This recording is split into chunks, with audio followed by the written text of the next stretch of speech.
we have come a long way since September. Our final selection is Candle in the Window.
Ladies and gentlemen, it's our tradition that at our December board meeting, we always have student performances to represent all of the wonderful work that is going on in our music departments, as well as in school. And as you know, this has been a challenging year. It's been a challenging time for all of us.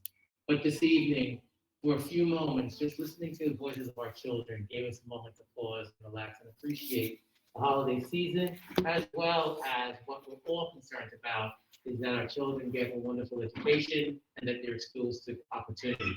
And this evening, Clearstream Avenue students represent that. So I thank you all as parents for being partners. Students, thank you for an outstanding performance and reminding us why we're here. It's because of you. That's why we do the work that we do. Ms. Cook, thank you so much for the dedication and the years of service that has produced wonderful performances year after year after year. To the Clearstream administration, thank you for making sure that this occurred this evening.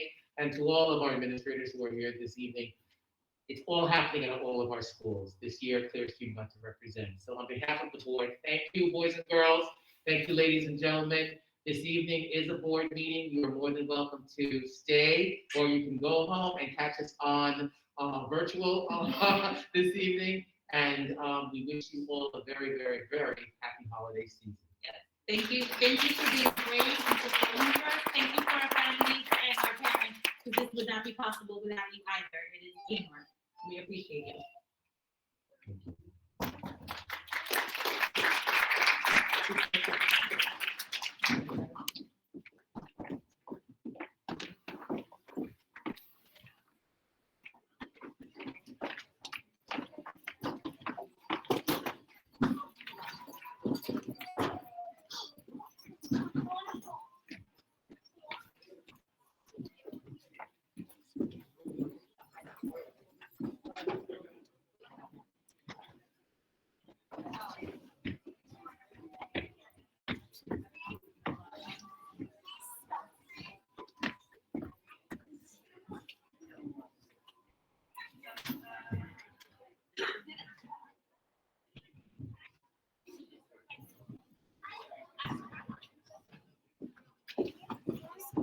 Thank you. You look great.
Good evening. We're going to continue and we'll have our superintendent's report. Dr. Stone.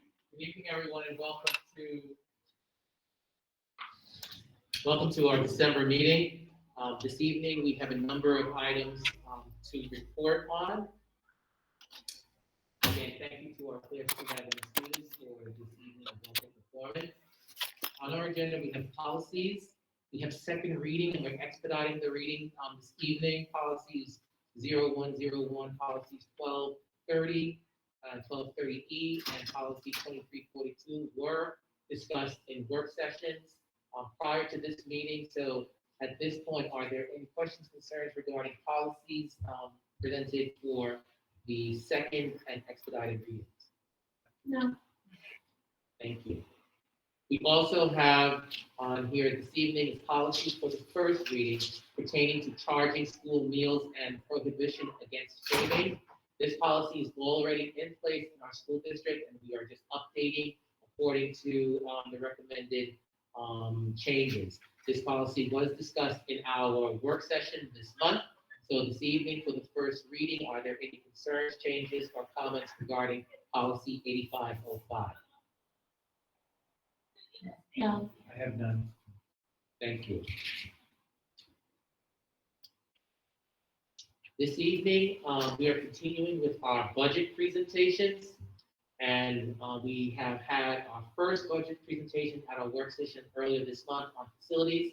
This evening, we are going to hear from Mr. Honorato, our Director of Technology and 21st Century Learning, who will be providing us information on the technology budget at this particular point in time. Mr. Honorato? And the board is welcome to either turn their chairs or go in the front seat.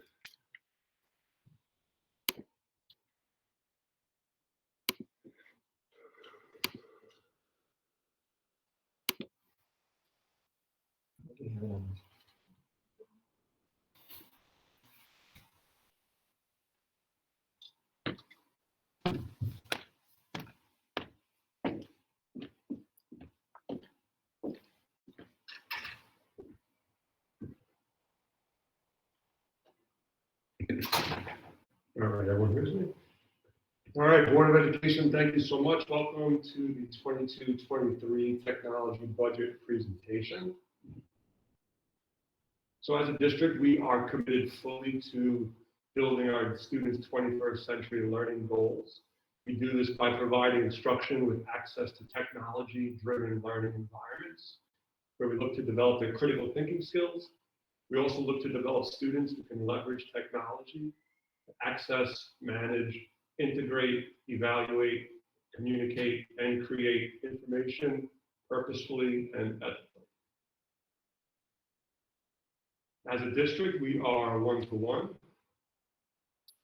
In grades K to 3, we have iPads for all of our students. In grades 4 through 6, we are one-to-one with Chromebooks. Our teachers have MacBooks and iPads to facilitate lessons on. We are replacing emo boards with smart boards currently, and we even have a digital media lab in the Clearstream art room. Our network was put together in 2016 and 2017. It was refreshed then with the access points and our internet infrastructure. We have 2 network pipelines in Bowtie and Optimum that was put in place in 2017. We also have an off-site email filtering, which is the Barracuda filtering service.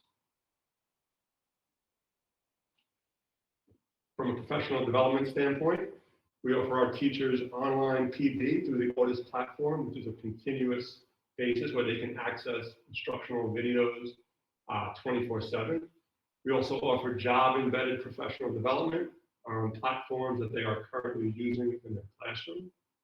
We have our BOCES Model Schools facilitator come in bi-monthly to offer workshops for our teachers during the superintendent's conference day. We also provide technology workshops for our teachers and staff. We also have district-made video tutorials. And for our parents, we offer virtual parent workshops, which have been offered in multiple languages. And we offer ongoing technology support with ongoing office hours and the parent help desk.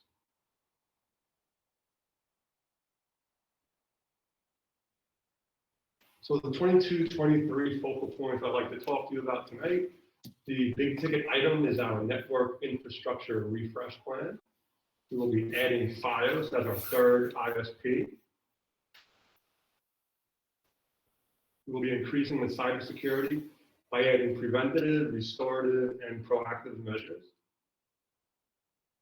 We will also be expanding our mobile digital media lab to all schools. So the big ticket item of why the network refresh is needed. So as you know, our district has a heavy reliance on instructional technology. Our curriculum is accessed through the internet. Smart boards are being installed in all the classrooms. We're a one-to-one district. Unfortunately, our network is 7 years old. So what this means is that it has surpassed its mean time before failure. Technology usually has a 5 to 6 year average time before the equipment starts to not produce in optimum speeds. The parts and equipment are out of warranty. So what this means is that locating the needed parts and the product availability all negatively affects the ability to minimize downtime. So to put this in perspective for you, in the beginning of the school year, one of our controller batteries started to malfunction. It was out of warranty. It took 10 days to have that part custom made and shipped to us. So the project is costing approximately $805,000. The good news is that $300,000 of this will be funded through grants. The remaining balance of $505,000 will be reassigned budgetary allocations in the 21-22 school year. The better news is that because this project is being purchased through BOCES, our district's BOCES refund will be $214,300, and our federal refund will be $147,700. So our total district refund from this project is roughly $362,000. The best news about this project is that $662,000 of this project is coming from outside funding sources. So what that means is that Valley Stream 30 is only covering 18% of the bill, which is $143,000.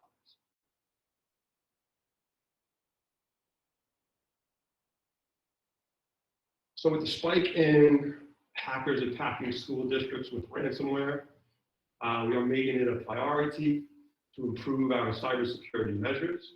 One of the things we are putting in place is our 24/7 monitoring service, which will be monitoring our network for suspicious activity, not just during the school week, but also on those most vulnerable times, the weekends and holidays as well.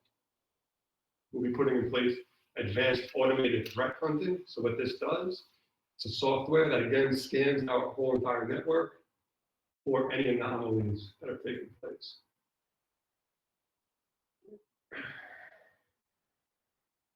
We also have extensive root cause analysis for quicker informed responses.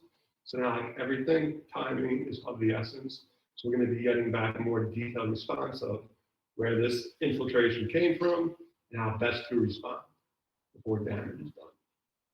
For our backups then, we'll be increasing the storage of our backups. Currently, our backups can only host 30 days worth of data. After this project, it'll be able to host 3 years of data. And we'll also be putting in place advanced offline backup capabilities. So we'll be able to stagger our backups. So one of our backups is pulling data, and then once it's done pulling data, it will remove itself from our network, making it completely impregnable. One of the ticket items that I'm most excited about is our digital media lab. So we're going to be putting this in place to all schools, where we'll be able to cultivate our students' 21st century learning skills with creative digital media projects, such as broadcasting morning announcements, making commercials, advertising, upcoming concerts. There's a ton of stuff we can do here. Children will no longer be just consumers of content, they will also become creators of content.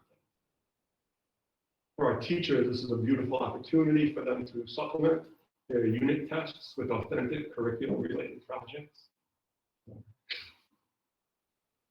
And we'll also, all these measures will embody culturally responsive practices for those students who might not be the best test takers. They'll be able to demonstrate knowledge in a more creative way. The reason why we turn to Fios as our third internet provider is because they are offering more bandwidth, 1 gig at a better price.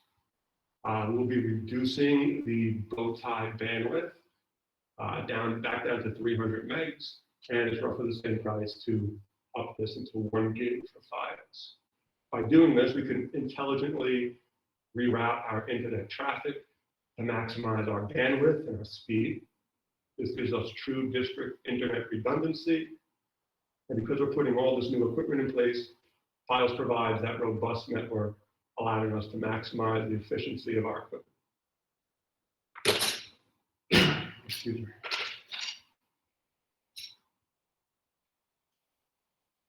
Sorry. So this is also going to be an evaluative year for us with Optimum. Fios is far exceptionally better than Optimum right now. And what's going to be happening is, after talking to the Fios reps, they said that they predict that they'll be able to start to run wire in all of the Valley Stream areas. So we could potentially switch our phone lines from Optimum to Fios. So this is our professional software. Not much is changing on this front. The two newest items we have is Parent Square. We're all familiar with that. This is our central modality of communication. A lot of positive feedback has come in from parents as well as staff members. Axio 360. This platform allows us to organize our compliance data for EdLaw 2B. From the instructional software standpoint, the newest software we have is Book Creator. This is a multimedia platform allowing students to use videos, photographs, and text to demonstrate knowledge in creative books. Lumio, coupled with our smart boards, allows teachers to make even more engaging and interactive lessons. And Learning A to Z, our reading platform, currently we are using that to push out guided reading groups as well as leveled readers. We're going to be also opening that up to the preschool grade.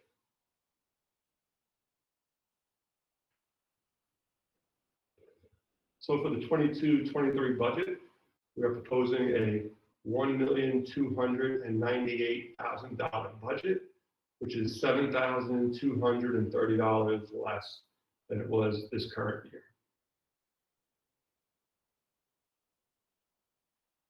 As you can see from the graphics, BOCES makes up 65% of the current budget. Our computer software line, 7%. Reason why that is so low is because most of our purchases are coming through the BOCES code line. The cost for our devices is decreasing because there are no significant expenditures, since our 3rd, 4th, and 5th grade devices, as well as our smart boards, came from grant monies over the past 2 years. The devices for our mobile digital media labs will be supplemented by the use of grant funding. Absent software will remain consistent with the current year. Personnel, the tech team is firing on all cylinders, and we'll be making no sudden changes to the staffing. The network infrastructure for the 22-23 school year, there are no significant increases because the main purchases for this project will come from the 21-22 fiscal year. Our BOCES code will be increasing slightly, even though we will be removing the service of our state reporting data coordinator. More software purchases are being made through that BOCES code.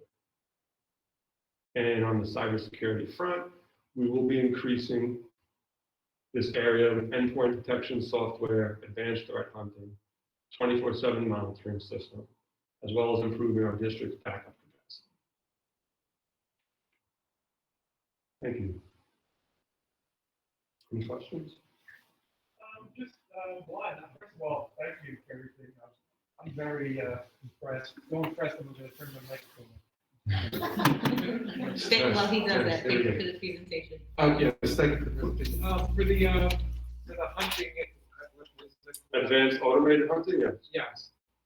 Is part of the challenge that they can pick up the hunting and No, so what's happening now is that hackers are programming more intelligent code and more intelligent malware. So what this means is that a lot of that malware is going undetected. So what they're doing is they're programming malware to attack the backup systems. Because backup, that's where all the money is. So what this automated threat hunting does, rather than waiting for something bad to happen, it's looking for any anomalies that are happening. So picture Home Depot, you're having someone scanning all of those aisles consistently looking for any anomaly in the store. That's similar to what's going to be happening with our automated threat. Right. No, I was just wondering if they would then launch something that could hunt the hunter, so to speak. The hackers? Yes. I hope not. but- Yeah. No, I was just wondering if that would be a challenge, or if that's something that whether the software or hardware that does that would always be updating to, I guess, offset that possibility. It depends on how good the hacker is. In my time in this, I've learned not to be complacent and always stay on your toes. Because the moment you are complacent, that's when the strike happens. But with these measures in place, we're in a much better position next year than we were this year. Right. Very good, good. And I mean, it's a great budget. Everything you did is great. And the fact that it's paying for itself in so many cases, and then it's even less than last year, that's just awesome. So Thank you. I thank you for that. Thank you. In the same breath, thank you so much to see that a lot of the major purchases for this coming year can actually be done in the current year's budget is also very reassuring in terms of the usage of the budget that's been allowed. And to note that 30 days of data is now going to move to 3 years. Yes, that's pretty amazing. That is incredible. Thank you. I love the fact that the kids will be creators of content. That really stuck out for me because it's exciting and it's something that even someone that isn't that good at other things can be good at this and really excel in everything. So Yes, thank when I you. was a classroom teacher, I saw a lot of my students excel with that digital media project type of initiative. I'm looking to bring it on a more global scale. Great idea. Thank you. That's a great idea because it actually does put the learning into our students' hands, right? So that's fantastic. I had one question in regards to not renewing our data support from BOCES. Sure. And so where does that support now come from? So,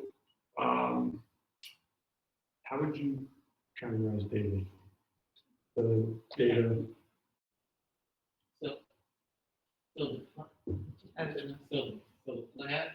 So the plan was to actually have internal staff train over a period of time. So when we hired the current person from BOCES, their work was actually being shadowed and training was also being done with our internal staff. So now we have internal staff to actually do that work. So when we hired extra staff 2 years ago. And part of the role was to actually become more proficient in using the data and managing the data, and we're at that point. So Ms. Duran, just to add to that, we've been working weekly with our data coordinator, and she works with a handful of other school districts. She has said numerous times that our school district's data is by far the cleanest, which is a huge compliment to David Lefkowitz in our tech office. So what's going to be happening is we're going to be releasing the duties from her and putting it more on David and myself as time goes on for this school year. So by the time spring hits, she's going to be sitting there, and David and I will be tackling state data reporting, and she'll throw in assistance when needed. But I have all the confidence that we'll be able to handle this together. Thank you. You're welcome. You will? Thank you, Mr. Honorado. Thank you. And again, on behalf of the board, one of the things that we are looking to do and we've done in the past is to do a lot of redesigning and reallocating resources so that we're just not simply rolling over a budget within our department, but we're looking very closely at what the needs are and making those adjustments. So thank you for that. Next on the superintendent's report is our corrective action plan, which Mr. Phillips will share a little information on. Thank you, Dr. Sterling. So at last week's audit committee meeting, there was 2 items discussed, one of which was the corrective action plan for the 2020-21 external audit that was done this summer by Colin Danowski. They presented their financial statements at the October 21st meeting of the board and the audit committee. There were 3 items on the corrective action plan, none major. So as required by the state, we do produce a plan. It's public, it goes onto our website. It does go to the SED, New York State, and the OSC. So they will be ensuring overtime timesheets are received in a reasonable fashion between the time of acceptance or giving out the permission of overtime and the receipt of the timesheet. The modification of the personnel activity report, which is a report that's done for grant purposes. And the other item is the reconciliation of interfund balances. So 3 minor items, they are part of the corrective action plan. If the board approves tonight, will be sent up to New York State. Thank you. Any questions? I know we discussed this last week at the audit committee and also back in October. I think just the claims audit report wasn't mentioned, which was done last week at the audit committee and was an exceptional report. Right, well, thank you very much. So Mary Ann Van Dyne did present the audit report for claims for the 2020-21 year. And 0.13% of all items was flagged just for investigation purposes, and all is decided to be very good. And Mary Ann did compliment the district for a very well run purchasing and payment practice. So I thank Roseanne Colucci again, who handles most of that, and the others in the business office that help out. So that was the 2020-21 claims report by R. Abrams. Thank you, Kevin. Thank you, Brian.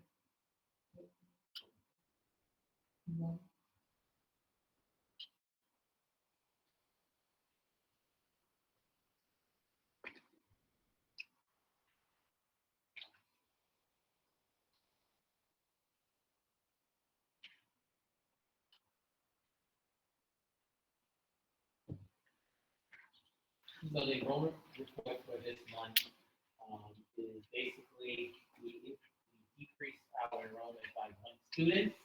Enrollment has been steady over the last couple of months.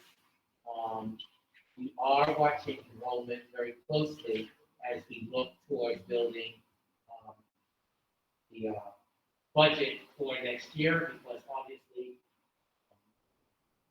class size is an ongoing concern, and we're looking to see what that might be in light of COVID pandemic, and at the same time looking at our ability to expand our pre-K program is something that we're also monitoring very closely. So at this point, school district has 1,427 students. In the school district, it's one student less than we did last month. Thank you, Dr. Sterling. Any questions? No. Okay. For the board president's report, I don't believe we have any correspondence. Anything else to come before the board? And there are no public comments as well. Okay, thank you. If I can get a motion for the approval of the minutes. I move that we dispense with the reading of the minutes for the business meeting of November 29th, the work session of December 13th, and the audit committee meeting of December 13th as listed. So moved. We have to vote on. All in favor? Aye. Opposed? So moved. I move that the Board of Education accept as presented the minutes listed for the business meeting of November 29th, the work session of December 13th, and the audit committee meeting of December 13th as listed. All in favor? Aye. Opposed? So moved. And, The Education Committee, yes, I'd like to move, unless anyone has any objections, items A through J as listed. Anybody want to remove anything or? No? Move A through J as listed. all in favor? Aye. Opposed? So moved. That concludes the education report. Thank you very much. Trustee Okafor? Thank you. For new business, I would like to move items A through L, unless any members of the board have items they would like for me to read. Should we remove item L and have that separate? Sure. Okay, so motion to move items A through K as a consent agenda. Second? All in favor? Aye. Opposed? So moved. For reading item L, donation, toys. Upon recommendation of the superintendent of schools, will the Board of Education accept a donation of toys for students in the district from the office of Senator Todd Kaminsky? Second? All in favor? Aye. Opposed? So moved. We'd like to express thanks to Mr. Kaminsky for that generous donation. Absolutely. Many thanks to Senator Todd Kaminsky, who continues to be a supporter of all districts and has not failed for District 30. That concludes the new business report. Thank you. Finance. The finance report, do any trustees have any items to remove? No? Nope, there are none. I move that we accept items A through E as listed. Second? All in favor? Aye. Opposed? So moved.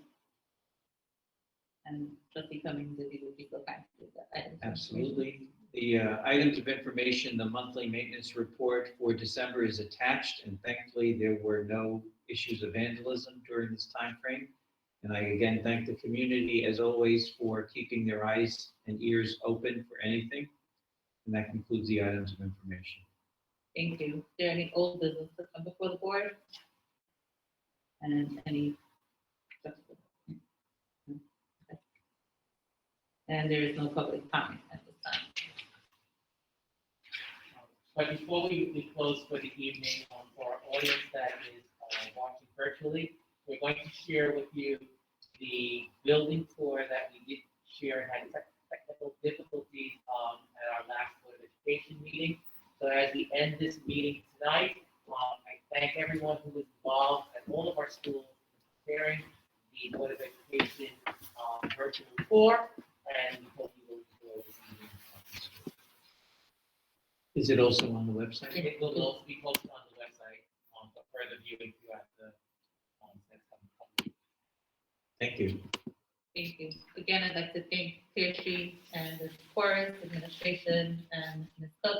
Today's performance was beautiful, and we greatly appreciate the fact that we were able to have them come and sing for us. And so missed. I mean, I Yes. really Yeah. haven't seen a presentation in over almost 2 years now, and Yeah. it's really missed. I feel much longer because of that. So thank you again.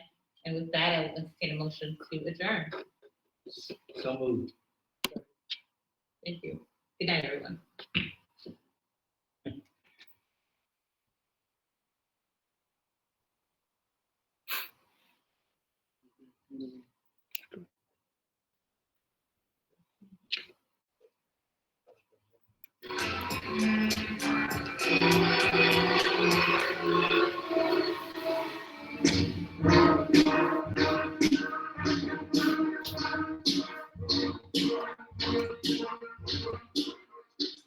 Band, orchestra, chorus in the mornings now take place in a larger space to ensure social distancing. Our new math AIS room, equipped with math manipulatives, games, and technology, support and motivate our mathematicians.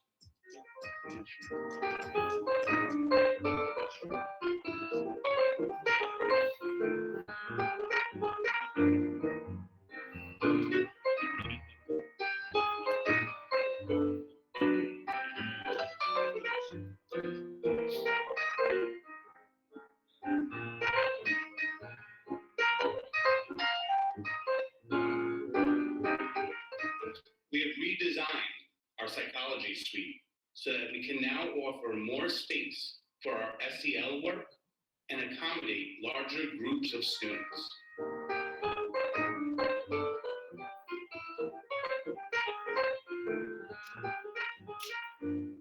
In addition to their classrooms, our English language learners have another space where they can learn, converse, and explore in our new E&L classroom.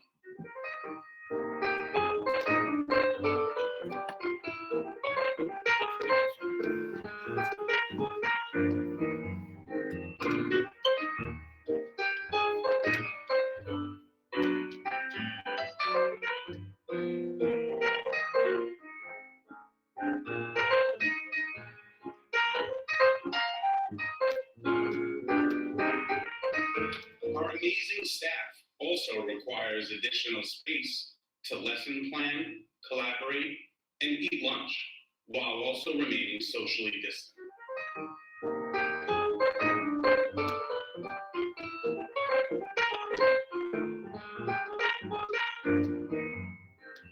Reading providers utilize their space efficiently as to continue to inspire our young readers. The use of the brand new smart boards make every lesson fun and interactive.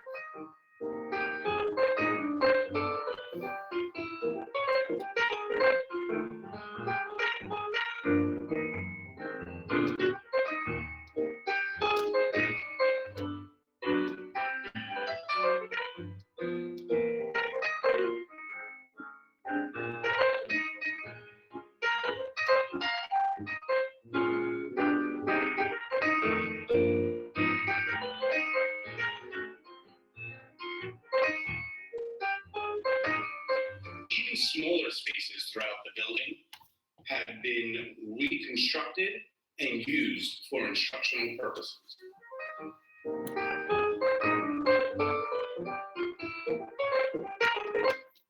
I'm sorry, I just forgot to share the screen with our viewers at home. Just 1 second. I apologize.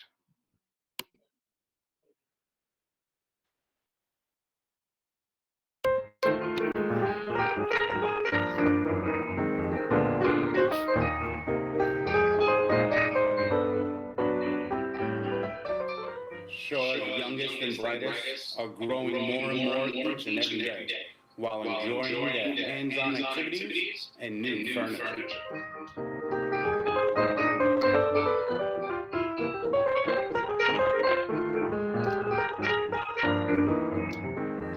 The new addition, which includes a support room and 3 classrooms, is being fully utilized and allows for additional workspaces for students.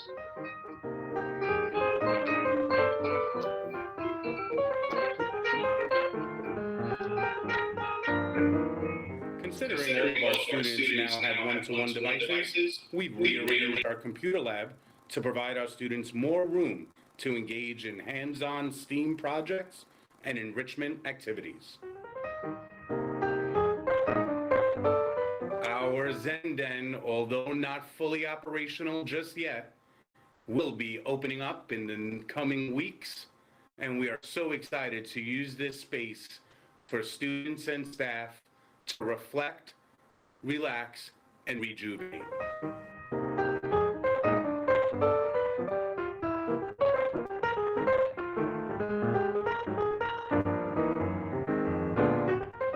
Thank you for joining us on this tour for 2021-2022.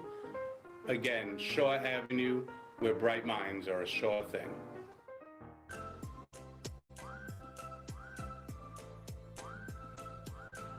Welcome to the Forest Road School. Come on in and see what's changed since your last visit. Part of our planning for the return to in-person full-time school for September was to determine where we were going to place all of our students and staff. You see, we had added a pre-K classroom, a 6th special education classroom, and a 3rd, 5th grade classroom. In addition to these folks, we also needed to find space for our larger pull-out groups for programs such as Quest and Instruments. With some creativity, we were able to reorder office space, revitalize underutilized space, and make some really great things happen for our kids.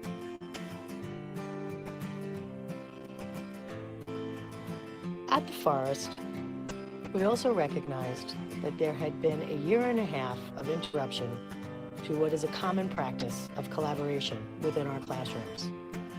It was a priority for our teaching staff to find ways to make room within their classrooms so that safety protocols could be followed, but students would still have the opportunity to share, collaborate, and partner to demonstrate their learning, and more importantly, to learn from one another.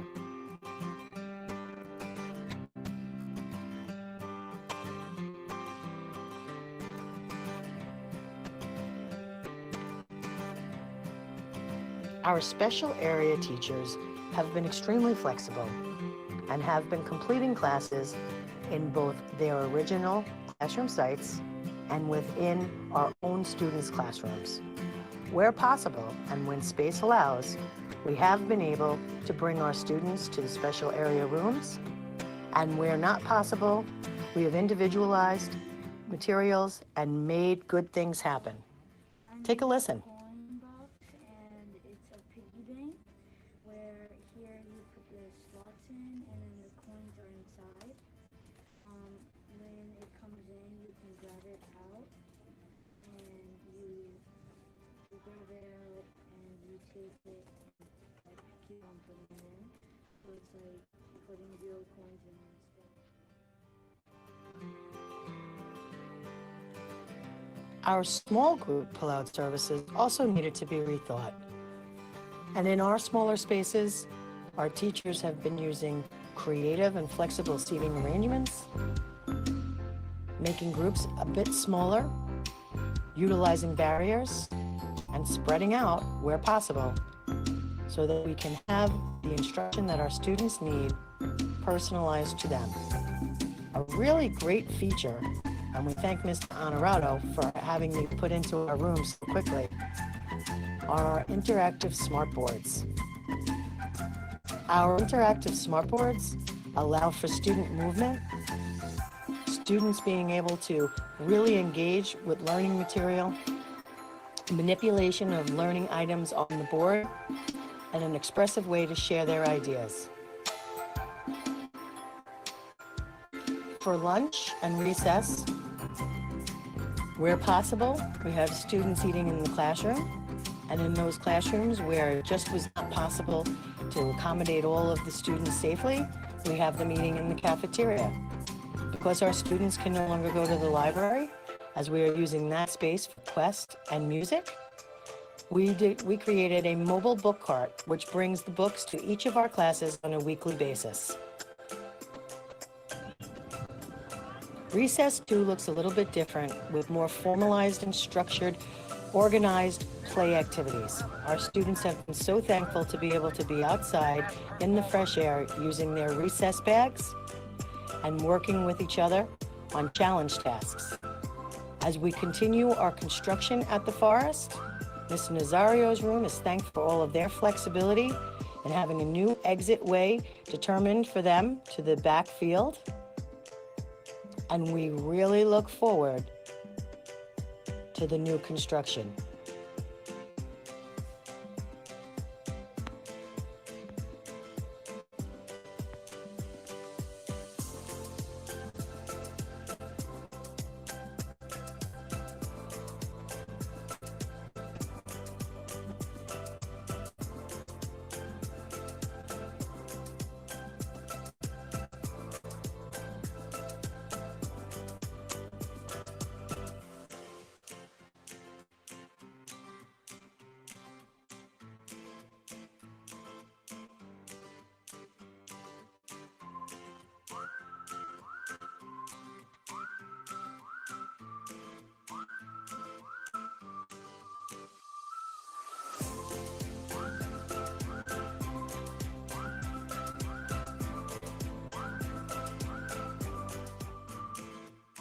Welcome to Clearstream Avenue School, where we take wellness seriously.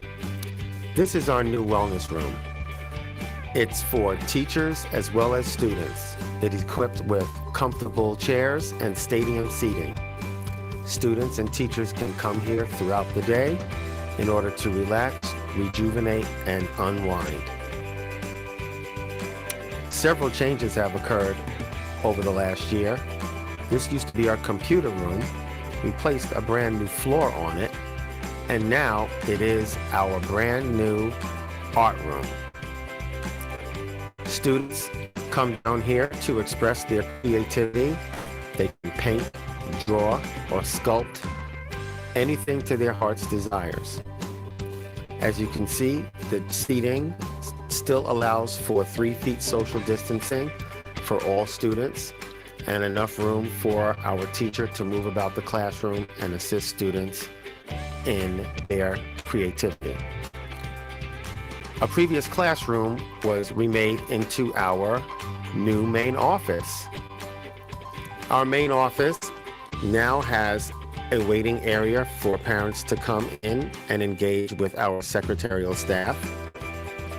It has plenty of room for files and for both of our secretaries to assist our parents as well as our teachers throughout the day. Other modern amenities include enough file and storage room for all of our papers and, of course, our safe. This is our brand new hallway. As you remember, Clearstream used to have a red hallway. Now our first hallway is a beautiful white and light blue. This angle leads us to our brand new principal's office. The principal's office used to be at the very end of the corridor away from the main office. Now the principal's office is parallel to the front doors and adjacent to the main office. As you can see, the office was renovated with a new floor, a principal's desk, and file cabinet storage. And of course, a table to meet with students and faculty. This is our new UPK, or Universal Pre-K room. Our students and teachers are so happy to be here. We have plenty of space for our students to play with their friends as well as engage in meaningful academics with their teacher and aide in the room. As you can see, there's play areas for students to learn while playing. Universal Pre-K means that all students will now have an early start in learning their numbers, colors, and letters. And finally, ladies and gentlemen, this is our refinished playground. We hope you enjoyed our show.